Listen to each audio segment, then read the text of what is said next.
I will have to change just a few settings. Okay. No, because the public hearing, so. Yeah.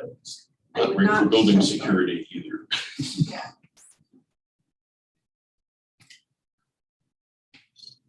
I give Brittany a really hard time for me sitting up here. Thinking what? Because I'm here, you have a hearing. It's all your fault. Just want to nap. Seems fair. It seems strong. I actually feel like it's all your fault. Why is it my fault? Was I the one that drew the? I'll tell you in my presentation why it's your fault. I wrote it in there. Did you? Yeah, of course I did. Hello. We're now ready to go.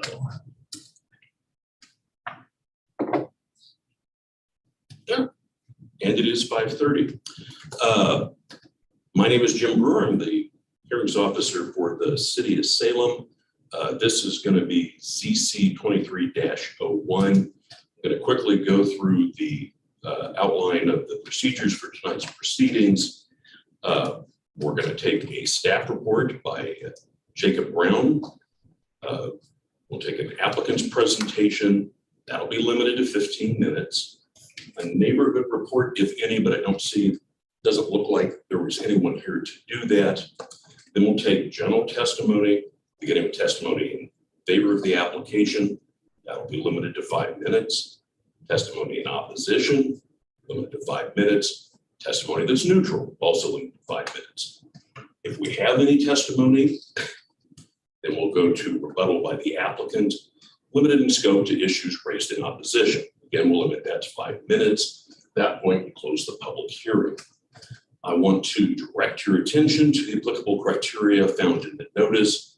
The testimony and evidence for the public hearing should be directed towards these criteria because they're what I'm going to make a decision on anyway. A zone change to this is a zone change to realign the boundaries between MU2 and MU3. Zones along the center line of a private street on a single unit of land for the 2900 block of Kubler Boulevard Southeast. Salem Revised Code 265.005 sub E states that a quasi-judicial zone change shall be granted if all of the following criteria are met.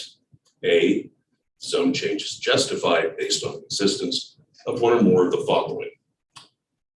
Sub 1, a mistake in the application of the land use designation to the property. Sub 2, a demonstration that there's been a change in the economic, demographic, or physical character of the vicinity, such that the proposed zone will be compatible with the vicinity's development pattern. Or sub 3, a demonstration that the proposed zone is equally or better suited for the property than the existing zone.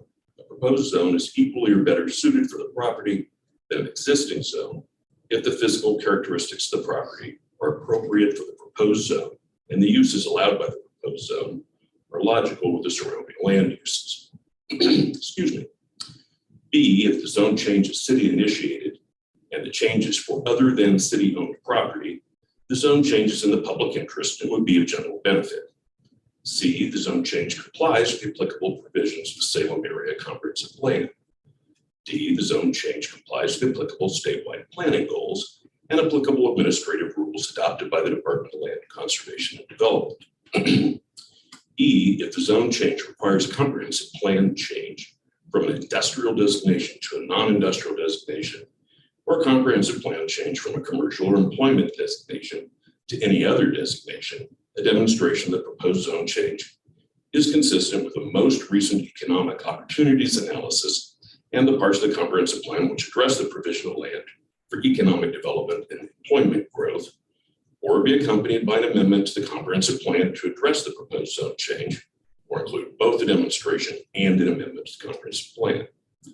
F, the zone change does not significantly affect a transportation facility, or if the zone change would significantly affect a transportation facility, the significant effects can be adequately addressed through the measures associated with or conditions imposed on the zone change. G, the property is currently served or is capable of being served with public facilities and services necessary to support the uses allowed by the proposed zone.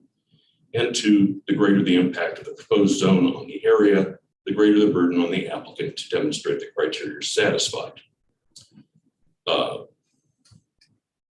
So with that, I'm going to open the public hearing. A couple of other things that I want to tell people about before we begin. Failure to raise an issue accompanied by statements or evidence sufficient to afford the city or other parties the opportunities to respond to the issue precludes appeal to the State Land Use Board of Appeals based on that issue. Failure of the applicant to raise constitutional or other issues relating to proposed conditions of approval with sufficient specificity to allow the local government or its designee to respond to the issue precludes an action for damages in circuit court. So this is the time and place to bring something up, or may not be able to later. Are there any objections on jurisdictional grounds for the holding of this hearing? Not seeing any. This is CZ 23-01, 2900 block, Kubler Boulevard Southeast. Do we have a staff report, please?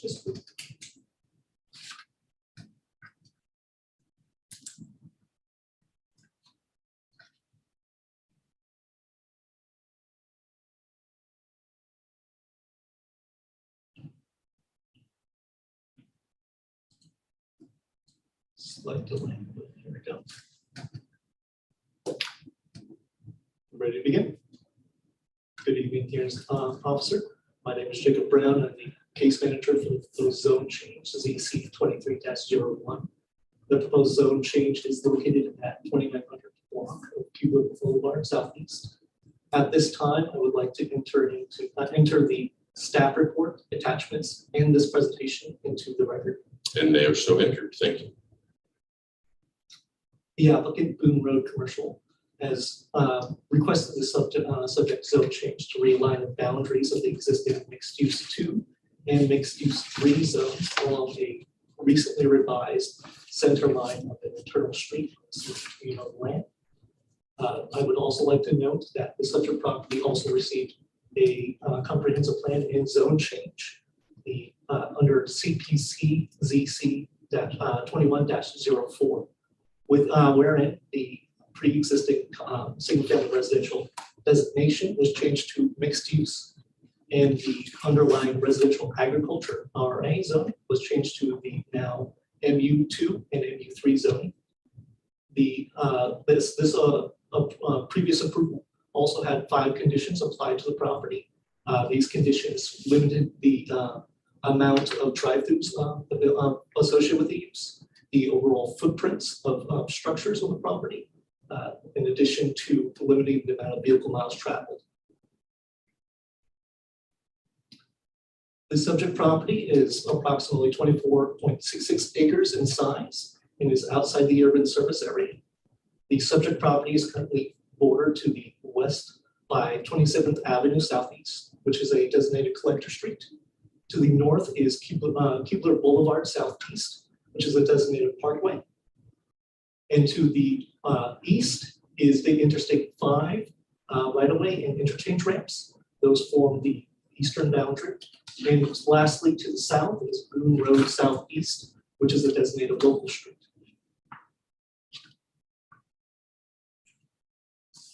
Here's a 2023 aerial image of the site.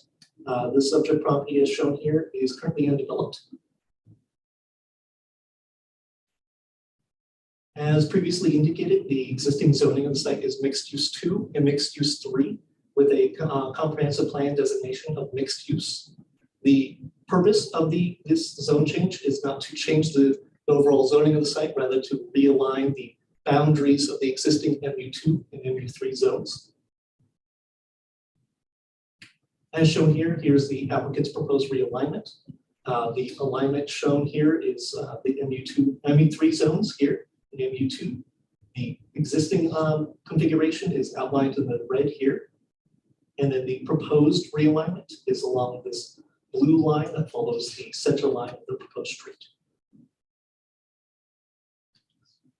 As required, notification was provided to the neighborhood subject properties neighborhood association, which is the South Gateway neighborhood.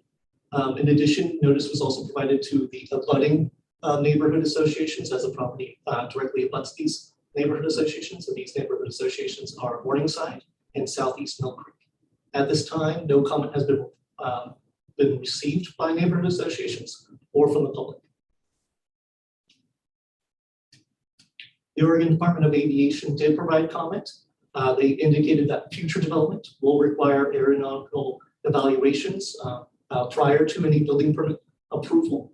ODAV also indicated that they may advocate for height limitations depending on the locations of structures.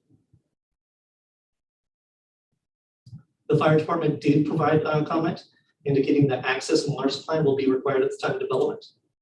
Building and safety alongside with public works did not provide any concerns. Regarding the approval criteria for the zone change, the zone change is justified due to the proposal being equally or better suited to the subject property than the existing zones. As previously noted, the existing alignment was intended for the proposed street. However, following further analysis by the applicant, looking at the topography and the natural features, the applicant identified that the that the previously proposed alignment of the street would not be feasible. Furthermore, the proposed the existing zones, MU2 and MU3 zones, would remain and thus be consistent with the comp plan designation of mixed use. Analysis of the zone change consistency with the comp plan and statewide planning goals are within the staff report. As the property is outside of the urban service area, the urban development area permit would be required. Urban growth area development permit, there we go, would be required. However, existing facilities such as sewer, water, and stormwater infrastructure are currently existing along the existing streets and areas, which are adequate enough appears to be adequate enough to serve the property.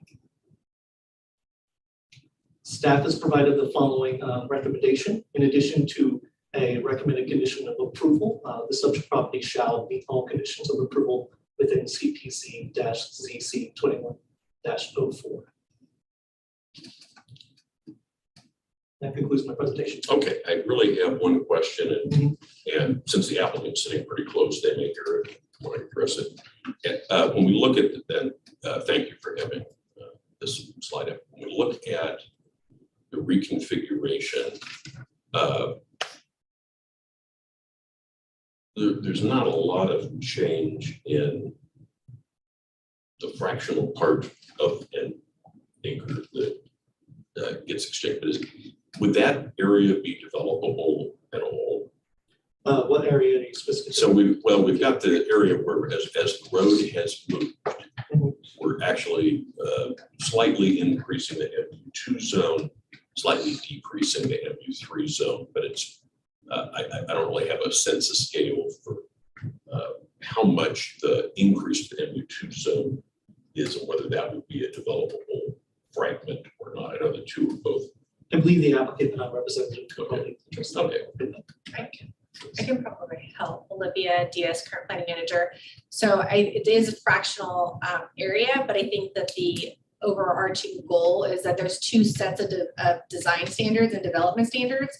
And so to meet the standards of the MU3 on the south side of the road versus on the north side of the road for MU2, because it goes across the street, right? So it was more for consistency of the design standards and development standards. And it was the overall intent of the Planning Commission to apply those standards to that street instead of to those public streets. And so I think we're trying to align with what the intent of the Planning Commission is. So that would have created kind of an odd situation where we'd have these slivers that would have slightly different design standards, and those would be immediately letting the street. Correct. And then maybe more adjustments that would be triggered based on that. So I think we're just trying to eliminate some of that. Okay. Thank you very much. The applicant would like to make a presentation. Yes, please. And join us at the big table. Okay. All right. For the record, my name is Brittany Randall with Brand Land Use, and I am representing the applicant in this case. our office is located at 1720 Liberty Street Southeast in Salem. So as described by staff within their report and their presentation, the purpose of the zone change application before you tonight is due to the realignment of the internal street, which will be constructed on the site at the time of development. So previously, the applicant completed and was granted approval of the comprehensive plan amendment and zone change applications that Jacob described to you. And that application included a conceptual street design. So as the applicant has moved into the engineering phase of this site, it became apparent that constructing the internal street in that manner was not feasible due to topographical challenges. So once this was discovered that it would be an issue, the project team approached staff to sort of understand how they wanted us to manage the relationship between the split zone boundary and the newly realigned internal street. That discussion resulted in the need for this zone change application that is here tonight. It makes sense to the development team for the reasons that were just discussed. And furthermore, besides the design standards being different between the two zones, the uses allowed are different as well. So essentially the purpose of this request is housekeeping. So we're wanting to meet, orderly development standards, and like Olivia had mentioned, continue with the intent of the Planning Commission's original decision. So we have submitted a detailed written narrative with our application, which demonstrates the change area between the MU2 and MU3 zones. And it demonstrates at the top here that it's really nominal. It's a nominal change. But I had a calculator earlier, so I did the math for you. So originally the MU2 area was 351,407 square feet. It's proposed to increase to 368,026 square feet, a change of 16,619 square feet, which sounds like a large area, but due to the configuration of where that change is happening, really no development can happen there. And then, obviously there's the other side of that coin, which is that the MU3 area is decreasing by 16,619 square feet. So arguably, the proposal tonight really lessens the impact of the site overall because the MU2 square footage will increase. Finally, we want to state that we agree with staff regarding the original conditions of approval continuing to be imposed on this zone change. The intent of this zone change application, like we said, is housekeeping. It in no way is to eliminate any previously imposed conditions. And then I also wanted to share that we have submitted concurrently to this application a subdivision and UGA application in those applications, which are not under review, I understand, but we have demonstrated that the site can be served by existing infrastructure. So that concludes my presentation. I can answer questions.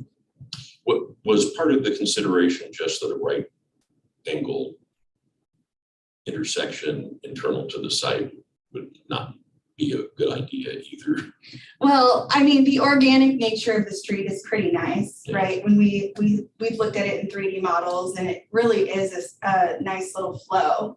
I think the originally proposed sort of grid street could have been nice as well. Could have had like a boulevard effect, but we were seeing retaining walls in excess of like 40 to 50 to 60 feet high, which I think would be pretty uncomfortable to walk next to as a pedestrian. And that comes with a lot of environmental impacts too when you have to grade a site that severely. So this was, better for several reasons. Okay, makes sense. Thank you. Don't have any other questions. We'll move to the general testimony. I don't see anyone else here. Do we have anybody online? Well, nobody in favor, nobody against, nobody neutral, no rebuttal. Did I miss somebody? Would the applicant like to waive their? Oh, yes, thank you. Would you like to waive your final written argument, or would Would you like Yes. to take that I opportunity? will waive that, thank you.